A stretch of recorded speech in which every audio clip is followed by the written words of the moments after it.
हम देखते हैं साल 2045 जहां टेक्नोलॉजी इतनी ज्यादा बढ़ गई है वहां इंसानों पर ही हावी होने लगी है। हर जगह पर एआई के रोबोट्स होते हैं जो इंसानों के सभी काम करते हैं। खाना बनाने से लेकर घर को ठीक करने तक जगह एआई ने ले ली। यहीं पर हम एक औरत एलिस को देखते हैं जिसके घर पर भी कुछ एआई थी। इनमें जो फीमेल एआई रोबोट थी उसका नाम मोनिक होता है। अब एलिस को घर पर उसका दोस्त और दोस्त का बेटा आए हुए थे। एलिस को आटे की चीजें जमा करने का बहुत शौक था जो सब वह अपने दोस्त को दिखा रही होती है। उसका दोस्त एलिस के साथ अजीबोगरीब बातें कर रहा था जो देखकर उसकी एआई मोनिक उसके दोस्त को स्कैन करती है और उसके दिमाग में चल रही चीजों को पढ़ने लगी। उसे पता चलता है कि एलिस को दोस्त के दिल में उसके लिए खास प्यार नहीं है, वह बस टाइम पास कर रहा है और उसका फायदा उठाना चाहता है। इनकी बात चल ही रही थी कि तभी यहाँ एलिस का हस्बैंड जिसे वह छोड़ चुकी थी वह आता है, जिसका नाम विक्टर था। वो यहाँ पर अपनी गोद ली हुई बेटी और दोस्त को भी लाया होता है। यह सब लोग जब जमा हुए तो विक्टर की दोस्त बताती है कि मैं और विक्टर बहुत जल्द शादी करने वाले हैं, जिसके लिए हम एक काफी महंगी आलीशान जगह पर जाने वाले हैं। जो सुनकर एलिस को काफी बुरा लगता है। इनकी बातचीत चल ही रही थी कि तभी इनकी पड़ोसन का डॉग यहाँ पर आ जाता है, जिसे ढूंढते हुए पड़ोसन भी आ गई। टीवी पर न्यूज में बताया जाता है कि बाहर सड़कों पर बहुत बड़ी ट्रैफिक जाम है, जिस वजह से कोई भी घर से बाहर नहीं जा सकता। सबको अपने अपने घरों में ही रहना होगा। खबरों को बाद एक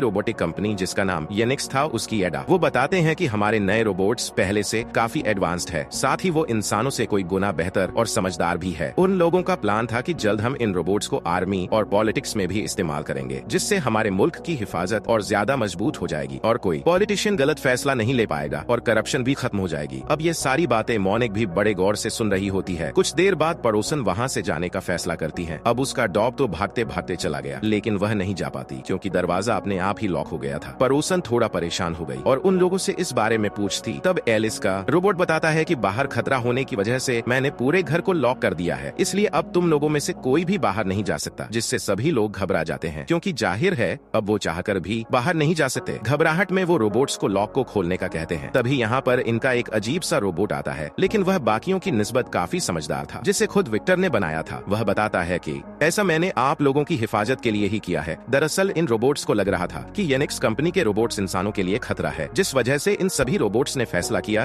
कि हम अपने इंसानों को घर पर लॉक कर देंगे ताकि उन्हें कुछ हो ना जाए। कुछ देर के बाद हम सब रोबोट्स को एक जगह पर इकट्ठा देखते हैं। वह सभी आपस में बातें कर रहे थे, जिससे हमें पता चलता है कि वह बुरे नहीं है, बिल्कुल इंसानों की तवज्जो और प्यार हासिल करना चाहते हैं। जबकि इंसान जो रोबोट के लिए कोई इमोशंस जज्बात नहीं रखते, वो तो सिर्फ इन्हें मशीनों समझकर अपने कामों के लिए इस्तेमाल करते हैं। अब ऐसे ही घर में बंद उन्हें रात हो जाती है, जहां इन्हें इमरजेंसी कॉल सिस्टम का ख्याल आता है जो इनके घर के बाहर लगा हुआ है। वो सोचते हैं कि अगर कोई उस हैंडल को खींच दे तो उनका दरवाजा खुल सकता है, लेकिन मुसीबत की बात तो यह थी कि अंदर होने की वजह से यह बाहर नहीं जा सकती थी और क्योंकि नेटवर्क भी नहीं आ रहा था, इसीलिए वो फोन करके किसी पड़ोसी की मदद भी नहीं ले सकती थी। यह लोग पड़ोसन के डॉग को देखते हैं। विक्टर को एक आइडिया आया। वो लेजर लाइट की मदद से डॉग को हैंडल तक लेकर आता है, लेकिन डॉग हैंडल को खींचते हुए उसे तोड़ देता है, जो देख सभी उदास हो गए क्योंकि इनके बाहर जाने की उम्मीद भी टूट चुकी थी। अब क्योंकि रात भी काफी हो गई थी, इसलिए सब लोग अलग अलग कमरे में सोने के लिए चले जाते हैं। अधिक रात को विक्टर को एक आइडिया आया। वह अपनी कार को फुल स्पीड में ग्लास की तरफ आकर टकराने को कहता है, जिससे कांच का दरवाजा टूट जाएगा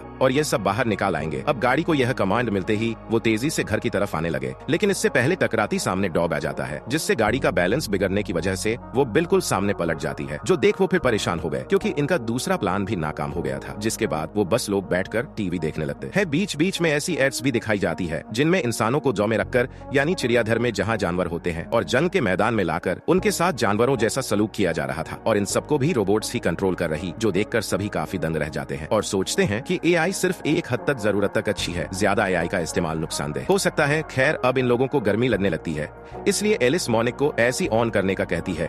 मोनिक बताती है कि गवर्नमेंट की नई पॉलिसी के मुताबिक उन्हें ऐसी ऑन करने से पहले गवर्नमेंट की इजाजत लेनी होगी। हीरो सुनकर सब लोग काफी हैरान और परेशान रह जाते हैं। तभी यहाँ पड़ोसन का रोबोट भी आ जाता है। क्योंकि वो एआई था, इसलिए बाकी रोबोट्स ने कुछ देर के लिए लॉक खोल दिया था। उसकी हालत काफी खराब थी। वो इन लोगों के सामने आकर बताता है कि हमारे घर पर येनिक्स कंपनी के रोबोट्स आए थे, जिन्होंने पहले डॉग को मारा, फिर मेरी भी जान लेने की कोशिश की, लेकिन मैं किसी तरह बचकर निकल आया।